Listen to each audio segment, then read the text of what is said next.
Let me tell you something about being forgotten while you're still breathing. My daughter Mira stopped talking to me for 3 years. Not because I was a bad mother, not because I chose sides or played favorites, but because someone whispered poison in her ear while I was fighting for my life, and she believed it. For 3 years, I lived in silence. No phone calls on my birthday, no text messages asking how I was doing, nothing on Mother's Day except the echo of what used to be. My own child looked right through me like I was already 6 feet under. And you know what the worst part was? I survived cancer, only to die a little bit every day from her silence. But here's the thing they don't tell you about women like me, women who've looked death in the face and said, "Not today." We don't stay broken. We rebuild. And when the truth finally comes out, when all those lies crumble like the house of cards they always were, well, that's when the real story begins. My name is Marilyn Carter. I'm 48 years old, and this is how I lost my daughter, found myself, and watched everything come full circle in a way nobody saw coming. Trust me when I say, you're going to want to hear this. Before we get into everything, let me set the scene for you. Let me tell you who I was before the cancer, before the silence, before I had to become someone new just to survive. I was Marilyn Carter. Wife, mother, sister, the person everybody came to when they needed something. I had 2 children, Mira, who was 25, and my son Anderson, who was 23. I'd been married to Robert for 27 years. We had a house in a nice neighborhood, the kind where people kept their lawns cut and waved at each other from their driveways. I worked as an office manager at a dental practice. Nothing fancy, but it was steady. It paid the bills. I had sisters Samantha and Victoria, who I talked to almost every day. Sunday dinners were sacred. Family was everything. And then one Tuesday in March, I found the lump. That's all it takes sometimes. One moment you're living your regular life, and the next, everything you thought was solid just shifts. The doctor said the word, breast cancer. And suddenly I was in a different world. A world of appointments and biopsies and treatment plans and people looking at you with those soft, pitying eyes. But I fought. God knows I fought. And I survived. What I didn't know was that surviving the cancer was only the beginning of the battle. The day I rang the bell to mark the end of my treatment, I wore a yellow dress. Yellow because it felt like sunshine, like hope, like the beginning of something new. The nurses cheered. They hugged me. They told me how proud they were, how strong I'd been. I walked out of that cancer center with my head up, thinking, this is it. This is my second chance. My family is going to be so happy. We're going to celebrate. We're going to hold each other and cry tears of joy and remember how precious life is. I was so naive. When I got home, the house was too quiet. Robert's car was in the driveway, so I knew he was there. I came through the door with a smile on my face, ready to share the good news, even though I'd already texted everyone. Robert was in the living room, staring at his phone. "Hey," I said, "I'm home. I rang the bell today." He looked up, gave me this small, tired smile. "That's good, Marilyn. That's real good." That was it. That was the whole celebration. I stood there in my yellow dress, feeling the weight of what wasn't being said, feeling the distance between us that had grown so wide during my treatment that I didn't know how to cross it anymore. "Where are the kids?" I asked. "Anderson's at work." "Mira." He trailed off, looked back at his phone. Mira said she'd try to stop by later. She didn't. That night, I made dinner for the first time in months. My hands were still a little shaky from the treatment, but I wanted to do something normal, something that felt like reclaiming my life. I made baked chicken, mac and cheese, green beans, comfort food, the kind that says, "I'm still here, I'm still your wife, I still know how to take care of this family." We ate in silence. Robert barely looked at me. When I asked him about his day, he gave me one-word answers. When I tried to talk about what came next, about rebuilding, about maybe taking a trip somewhere, about celebrating life, he just nodded and said, "We'll see."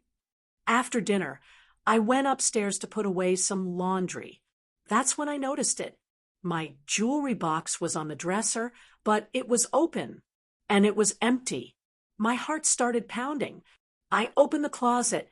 Half my clothes were gone. Not the everyday stuff, the special things. The coat my mother gave me before she passed. The vintage dresses I'd collected over the years. The good purses. I went down the hall to the guest room where I'd been storing some things. Boxes I'd packed away, family photos, keepsakes. They were gone too. I stood in that empty room, feeling something cold settle into my bones. I found Robert in the garage.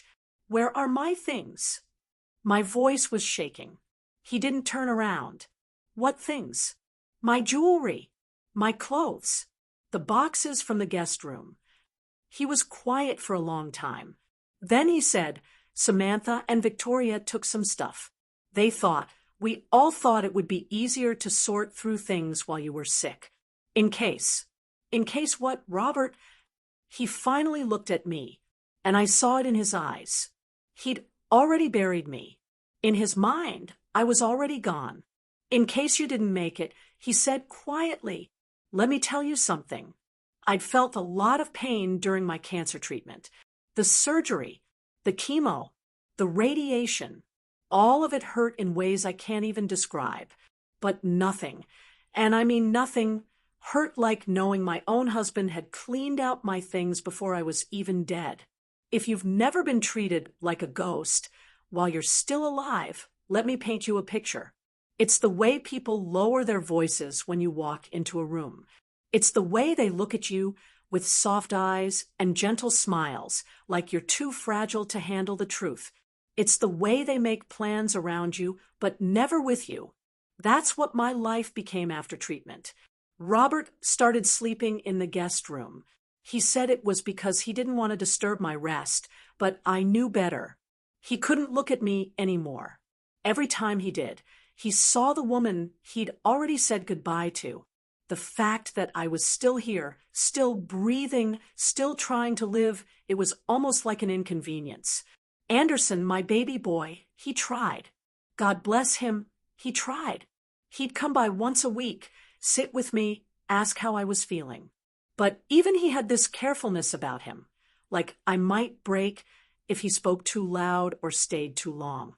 But Mira just disappeared. At first, I made excuses.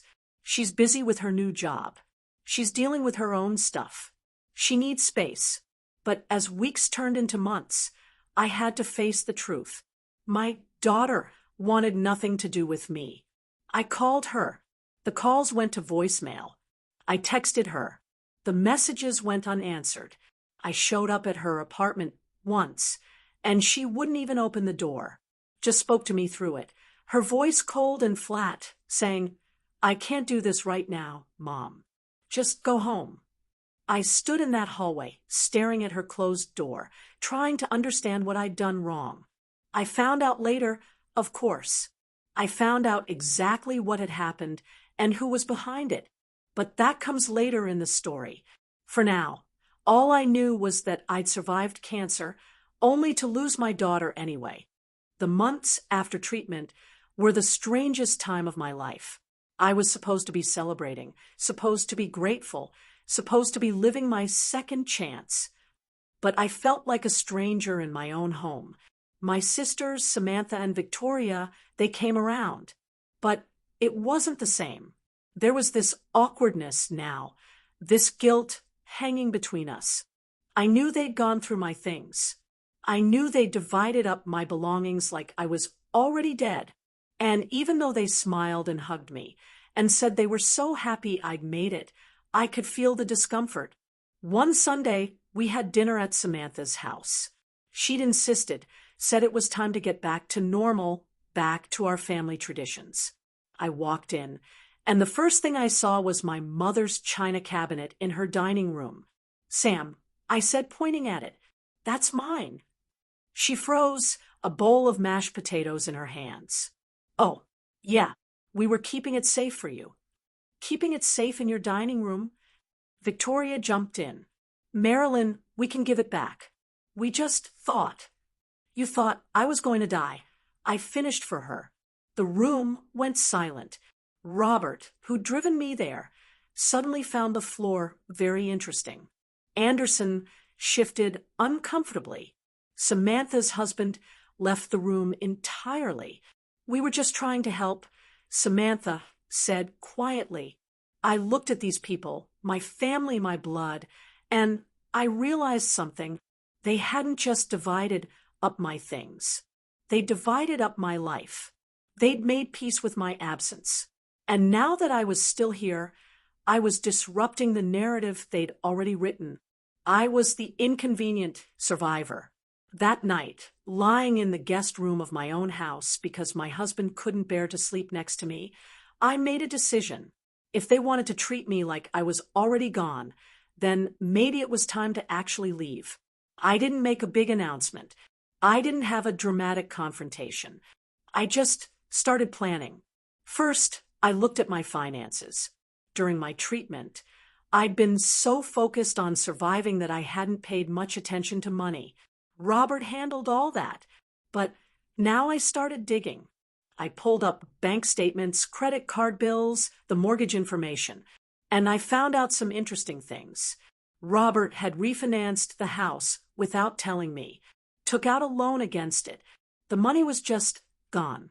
When I asked him about it, he got defensive, said it was for medical bills, for keeping us afloat. But the numbers didn't add up. We had insurance. The bills were high, but not that high. I didn't confront him. Not yet. I just filed the information away and kept digging. I also started looking at myself, really looking. The woman in the mirror was a stranger. Thin, tired, worn down. I'd lost myself somewhere between the diagnosis and the treatment and the aftermath. I didn't recognize this person anymore. So I decided to build someone new. I started small. I began walking every morning just around the neighborhood. Short walks at first, because my body was still recovering. But each day, I went a little farther. I felt a little stronger. I changed my diet. No more eating my feelings, no more comfort food that left me sluggish and sad. I started cooking for myself, really cooking the kind of meals that nourished not just my body but my soul. And I started researching. I'd connected with a lot of women during my treatment, other survivors, other fighters. I'd seen how lost so many of them were after treatment ended, how nobody really talks about what comes after you survive, how you're supposed to just be grateful and move on, but it doesn't work like that.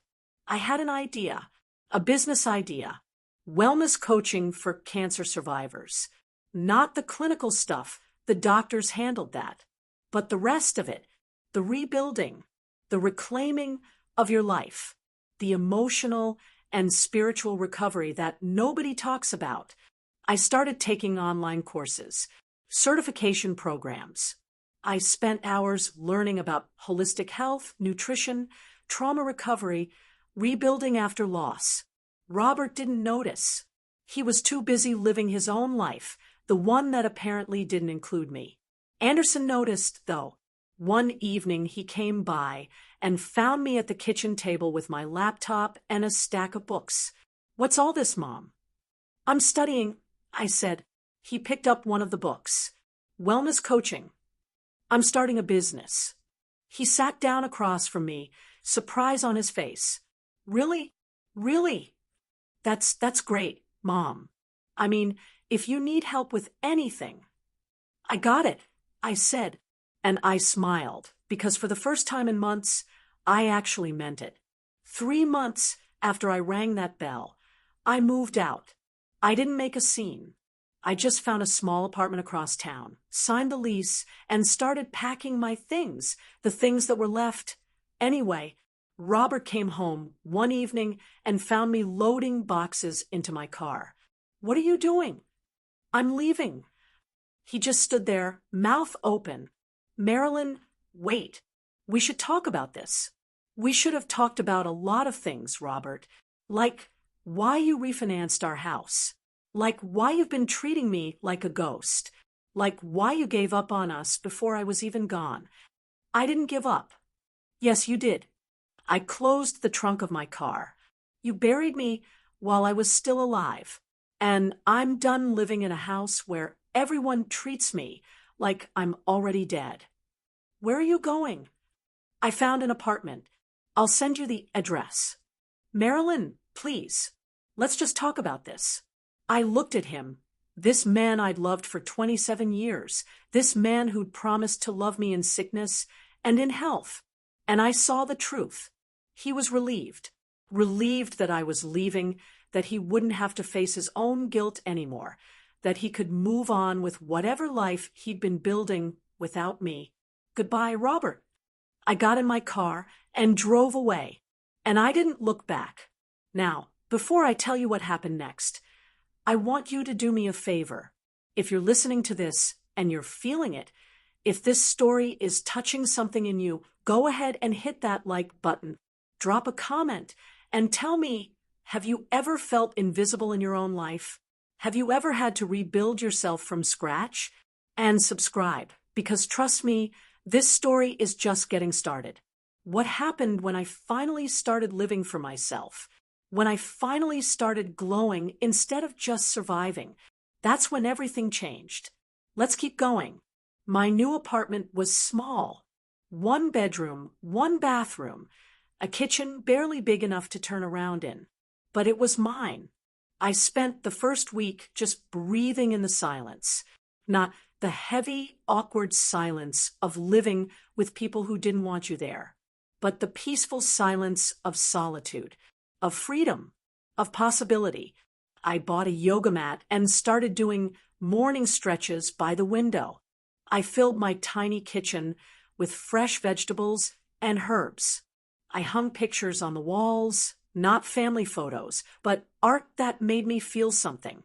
Bright colors, bold statements, images of women who looked strong and free. And I worked. I built my business slowly, carefully. I started with a website, nothing fancy, just something clean and professional. I reached out to women I'd met during treatment. I offered free consultations just to get my feet wet, to understand what people needed. The response was overwhelming. Women wanted to talk. They wanted someone who understood. They wanted someone who'd been through it and come out the other side. They wanted permission to feel lost, to feel angry, to feel like survival wasn't enough. They wanted to thrive. I started hosting virtual workshops, small groups at first, just 5 or 6 women at a time. We talked about nutrition, about movement, about rebuilding relationships, about how to handle family members who didn't know how to act around you anymore, about how to advocate for yourself in a world that wanted to pat you on the head and tell you to be grateful. Word spread. Women started referring their friends. I started charging for my services, not much at first, but enough to pay my rent, enough to buy groceries, enough to prove to myself that I could stand on my own 2 feet. And somewhere in all of that, I started to bloom. My body got stronger. The walking turned into jogging. The jogging turned into running. I started lifting weights at a little gym near my apartment. Nothing crazy. I wasn't trying to become a bodybuilder, but I wanted to feel powerful. I wanted to feel like my body belonged to me again, after so many months of it being poked and prodded and poisoned in the name of saving my life. My skin started to glow. I found a new hairdresser who understood exactly what I wanted. Something fresh, something that said, "I'm starting over." I started wearing clothes that made me feel good, not just clothes that were appropriate or practical, I started existing for myself, and it felt revolutionary. 6 months after I moved out, Anderson came to visit my apartment for the first time. He stood in the doorway, looking around with wide eyes. Mom, this place is wow. You like it? I love it. It's so you. I made us tea, and we sat by the window. He told me about work, about a girl he was seeing. And then he said, "You look different, Mom." Different how? Happy.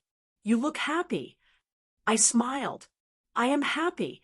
I'm sorry, he said suddenly, for how we all acted, for treating you like you were already gone. That wasn't fair. No, it wasn't. Dad talks about you sometimes. He misses you. Does he? Anderson nodded. He made a mistake, Mom. We all did. Do you think you'll ever come back? I looked at my son, my beautiful, earnest son, and I told him the truth. I don't know, baby. Right now, I'm figuring out who Marilyn is, and I can't do that in a house where everybody already decided who she was supposed to be. He understood, or at least he tried to. Before he left, he hugged me tight, and he said, "I'm proud of you, Mom." Those words meant more than he could ever know. My sisters started calling more. At first, I didn't answer. I wasn't ready, but eventually I picked up one of Samantha's calls. "Marilyn, we need to talk." "About what?" "About everything. About what we did. Can I come see you?" I hesitated. Then I said, "Fine, Saturday afternoon." Samantha and Victoria showed up together, like they'd planned it. They brought wine and flowers and guilt written all over their faces. We sat in my small living room, and they apologized. They cried. They explained how scared they'd been, how they thought they were helping, how they didn't know what else to do.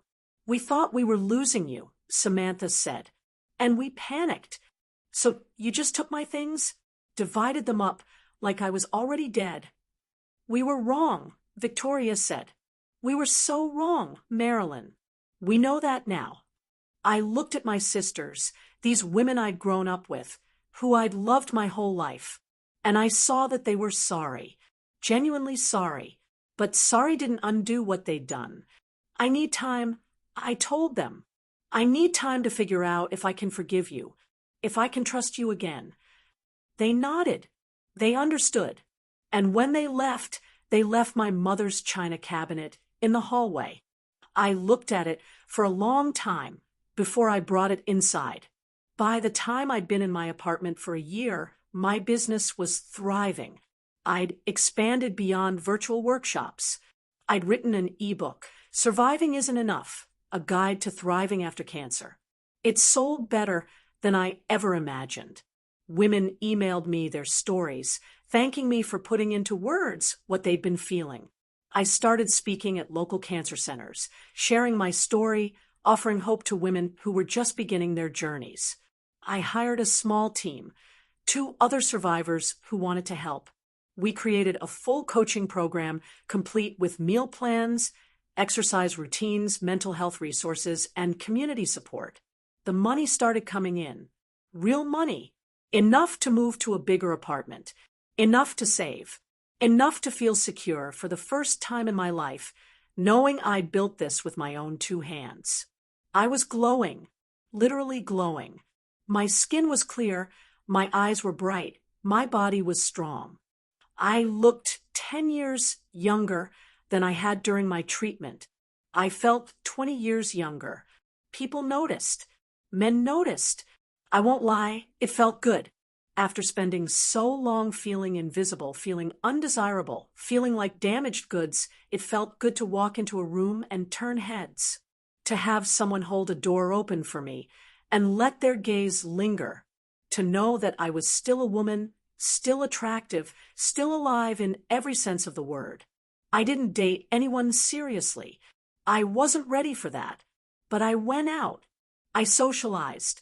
I remembered what it felt like to laugh, to flirt, to enjoy being in my own skin. And then Robert saw me. I was at a coffee shop, near my apartment, meeting with a potential client. I just finished our consultation, and I was packing up my things when I heard my name. Marilyn. I looked up. Robert was standing there, staring at me like he'd seen a ghost. Robert. Hi. Wow. You look different. Amazing. You look amazing. I didn't know what to say to that. So I just said, thank you. He sat down without being invited. I've been thinking about you. About us. I know I messed up, Marilyn. I know I did. But seeing you now. He reached for my hand. I miss you. I miss us. I pulled my hand back gently. Robert, we're separated. I know, but we don't have to be. We could work on things. We could try again. Could we? Yes. I'm different now. I've had time to think, to realize what I lost. Please, Marilyn, give me another chance. I looked at this man who'd been my husband for 27 years. This man who'd slept in another room while I recovered from cancer. This man who'd refinanced our house without telling me. This man who'd treated me like I was already dead. I'll think about it, I said, but I already knew the answer. The divorce papers came 2 months later. Robert tried to fight it at first, tried to say we should go to counseling, that we could make it work. But eventually he signed. The house sold. We split everything down the middle. I took my half and invested it in my business. And I kept blooming. 2 years. That's how long Mira stayed silent. 2 years of no phone calls, no texts, no acknowledgement that I existed. 2 years of wondering what I'd done to deserve being erased from my daughter's life. Anderson kept me updated. He'd see Mira sometimes, and he'd tell me she was fine. She was working. She was living her life. But every time I asked if she ever mentioned me, he'd just shake his head sadly. She says she's not ready, Mom.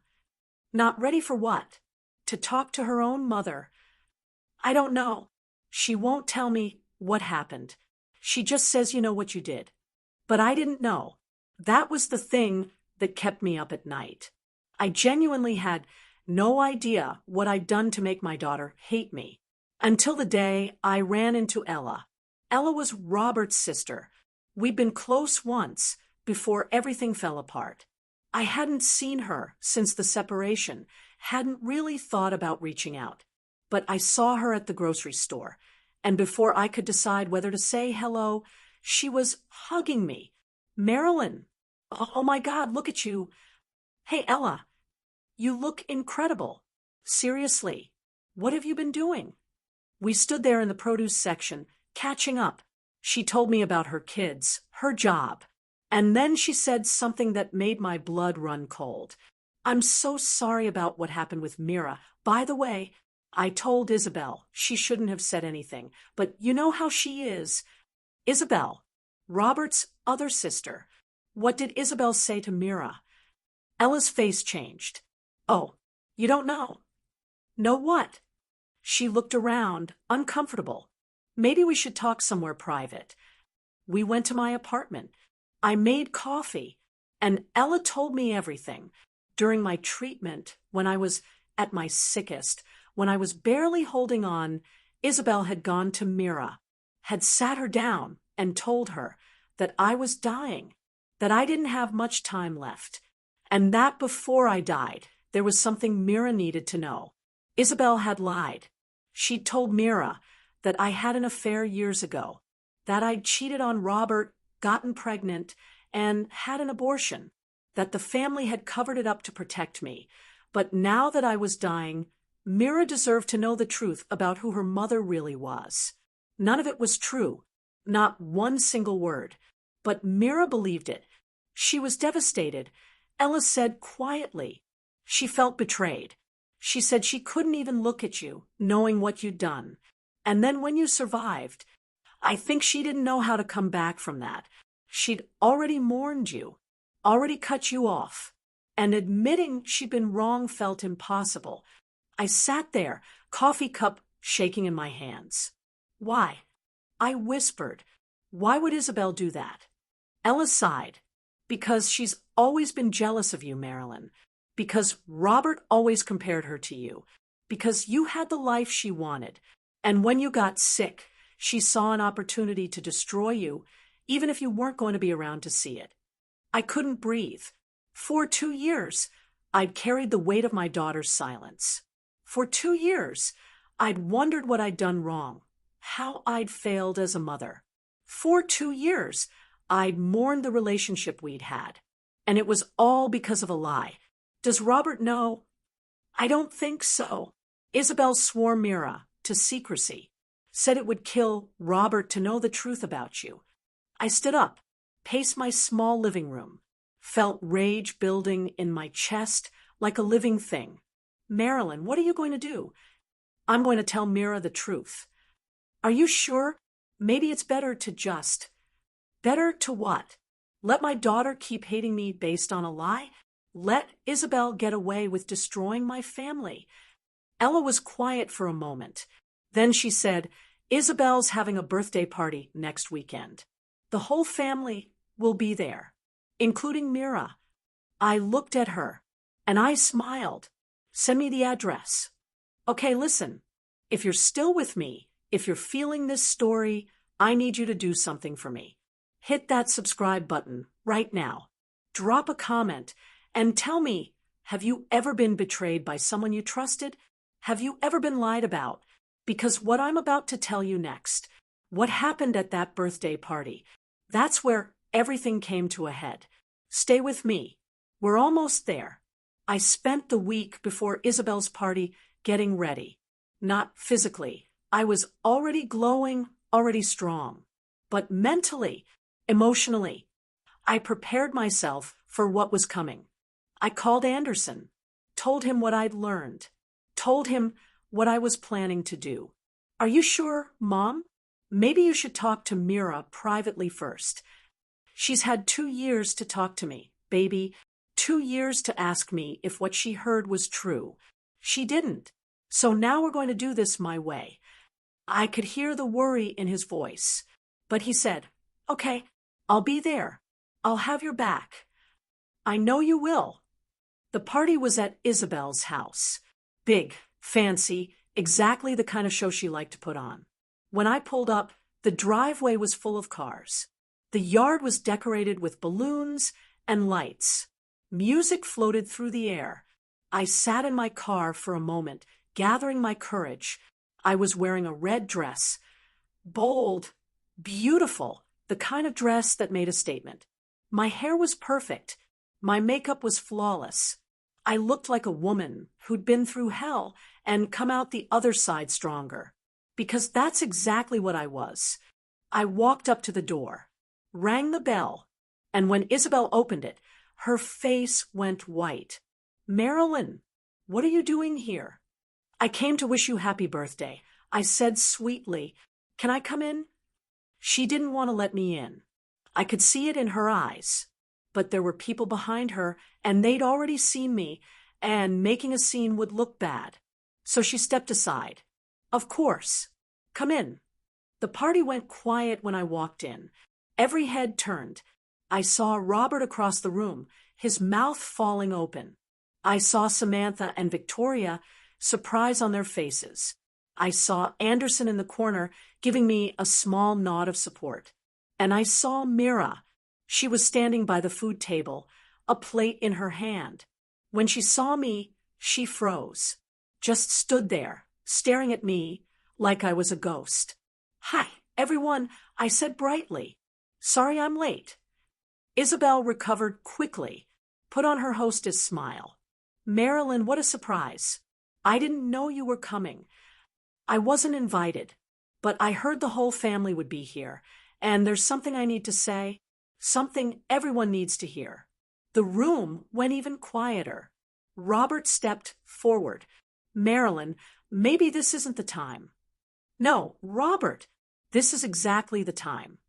I turned to face everyone. "See, I've been silent for a long time. I've been living with a lot of pain, a lot of confusion, wondering why my own daughter stopped talking to me. why she looked at me like I was a stranger. And I finally found out why. Mira set down her plate. Mom, don't. Don't what, Mira? Don't tell the truth. Don't expose the lies. Because that's what this is all about. Lies. I looked directly at Isabel. She'd gone pale, her hands clutching her wine glass so hard I thought it might break. 2 years ago, when I was dying, or at least when everyone thought I was dying, someone told my daughter a story about me. A horrible story. Said I had an affair. Said I got pregnant and had an abortion. Said the family had been covering it up for years. Gasps around the room. Robert's face went from confused to furious. What? Who told? Isabel did. All eyes turned to Isabel. She shook her head, backing up. That's not. I never. Yes, you did. Ella's voice came from the doorway. She'd followed me in. You told Mira. I was there. I heard you. Ella, shut up. No, Ella said firmly. I've been quiet long enough. You destroyed Marilyn's relationship with her daughter because you were jealous, because you couldn't stand to see her happy, and I'm done protecting you. The room erupted, everyone talking at once. Robert demanding answers, Victoria asking if it was true, Samantha looking between Isabel and me with horror on her face. But I was only looking at Mira. She was crying, silent tears running down her face, her hands shaking. Mira, I said softly. The room went quiet again. Baby, I never had an affair. I never got pregnant. I never had an abortion. None of it was true. Not one single word. But she showed me, she said she had proof. What proof? What could she possibly have shown you? Mira looked at Isabel. You said you had documents. You said. I lied. Isabel's voice was barely a whisper. I made it up. I'm sorry. I was angry. I was jealous. And I wanted. You wanted to hurt me. I finished. Even when I was dying. Even when I was at my lowest. You wanted to make sure I died, knowing my daughter hated me. The room was dead silent now. Isabel started crying, but I didn't feel sorry for her. Not even a little bit. I walked across the room to Mira. She was shaking, tears streaming down her face. Mom, I'm so sorry. I'm so sorry. I should have asked you. I should have talked to you. I believed her. I believed her, and I cut you off, and I missed 2 years of your life, and I'm so sorry. I pulled her into my arms, let her cry into my shoulder, felt my own tears finally coming after holding them back for so long. I know, baby, I know. Can you forgive me? I pulled back, looked into her eyes. Can you forgive yourself? She nodded, crying harder. Then we'll figure it out. Together. The party ended pretty quickly after that. Isabel was humiliated, her big celebration ruined. Robert was furious with his sister, wouldn't even look at her. People left in awkward clusters, whispering and looking back at the house. I didn't care. I had my daughter back, Mira, and I went to my apartment that night, sat on my couch and talked until the sun came up. She told me everything, how Isabel had seemed so sincere, how the lie had been so detailed and convincing, how she'd been so hurt and angry that she couldn't even think straight. I thought you were going to die hating me, she said. I thought you'd die thinking I abandoned you for no reason. But I didn't die. No, you got stronger. You got. God, Mom, look at you. You're glowing. You're beautiful. You built this whole life without any of us. I had to. You all gave up on me. So I had to learn how to not give up on myself. She was quiet for a long time. Then she said, teach me how to do that. Do what? How to be strong like you. How to rebuild. How to survive. I smiled. Baby, you already know how. You've been surviving without your mother for 2 years. That takes strength. But I want more than survival. I want what you have, that peace, that power. So I taught her. Over the next few months, Mira became one of my clients. We worked together on rebuilding not just our relationship, but her own sense of self.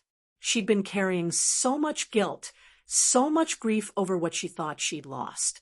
She started coming to my workshops, started connecting with the other women I worked with, started understanding that strength isn't about never breaking. It's about how you put yourself back together. Robert tried to reconcile multiple times. He showed up at my apartment with flowers, with apologies, with promises that he'd changed. I was wrong, Marilyn, about everything.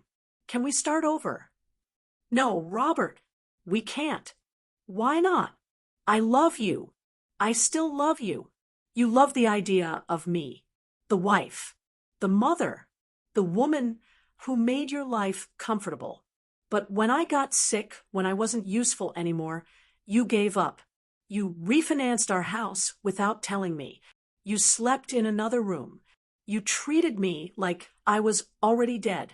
That's not love. I was scared. So was I, Robert.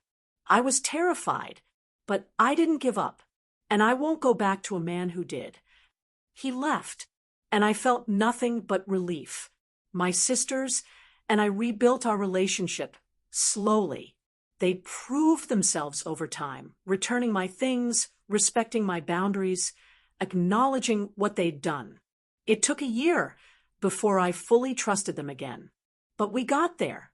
Anderson was my rock through all of it. My steady, supportive son who never wavered, never judged, never made excuses for anyone else's behavior. And Mira, my Mira, we became closer than we'd ever been. Not just mother and daughter, but friends, partners, two women who'd survived their own versions of hell and come out stronger. 3 years after I rang that bell to mark the end of my cancer treatment, I was standing in front of a room full of women at a cancer survivors conference. I was the keynote speaker. My business had grown beyond anything I'd imagined. I had a full staff now. We'd helped hundreds of women rebuild their lives after cancer. My book had become a bestseller. I'd been featured in magazines, on podcasts, on local news. But more than any of that, I was happy, genuinely, deeply happy. I looked out at the faces in the audience, women of all ages, all races, all backgrounds, women who'd been through hell and were looking for a way forward. And I told them my story. I'm not going to stand here and tell you that surviving cancer is easy, I said. I'm not going to say that everything works out perfectly or that you'll get a fairy tale ending. But I will tell you this, you are stronger than you think. You are more powerful than anyone who's given up on you. And if you survived cancer, you can survive anything else life throws at you. The applause was deafening. After the speech, women lined up to talk to me, to thank me, to tell me their own stories, to ask how they could work with me, learn from me, join my programs. And standing in the back of the room, watching with pride on their faces, were Anderson and Mira, my children, my gifts, the ones who'd seen me at my lowest and were now seeing me at my highest. Later that night, we went to dinner, just the three of us. We laughed. We reminisced. We talked about the future. I'm proud of you, Mom, Mira said, for everything you've built, for how you didn't let any of us break you. You did break me, baby. All of you did. But I learned how to put myself back together. And I learned that sometimes the broken pieces, when you rebuild them, they're stronger than they ever were before. Like Kintsugi, Anderson said, the Japanese art of fixing broken pottery with gold. Exactly like that. So here's where I am now. I'm 51 years old. I run a successful business helping cancer survivors reclaim their lives. I have a beautiful relationship with both my children. I'm financially independent. I'm physically strong. I'm emotionally healthy. I won. not because I got revenge on everyone who hurt me, not because I made them pay, but because I refused to stay broken, because I chose to rebuild, because I decided that my life was worth fighting for, even when everyone else had given up on me. Isabel, she's not in my life anymore. Neither is Robert, and that's okay. Not everyone gets to be part of your second chapter. My sisters are working to be better, to be the family I needed them to be all along. But most importantly, I learned something through all of this. I learned that you can lose everything, your health, your marriage, your home, even your children, and still find a way to build something beautiful from the ashes. I learned that being underestimated is sometimes a gift because nobody sees you coming when you rise. I learned that survival is just the beginning. Thriving, that's where the real power is. And I learned that a Black woman's strength is a quiet revolution. We bloom where we're planted, even in concrete. We rebuild in silence. And when we rise, we change everything. So if you're listening to this and you're going through something hard, if you feel invisible, if you feel forgotten, if you feel like nobody sees you or believes in you anymore, I see you. I believe in you. And I'm telling you, you can rebuild. You can bloom. You can win. I'm living proof. If this story touched you, do me a favor. Share it with another woman who needs to hear it. Like this video. Comment and tell me your story. Subscribe so you don't miss what comes next. And remember, you're not done yet. Your second chapter is waiting. This is Marilyn Carter's story, but it could be yours too. Thank you for listening.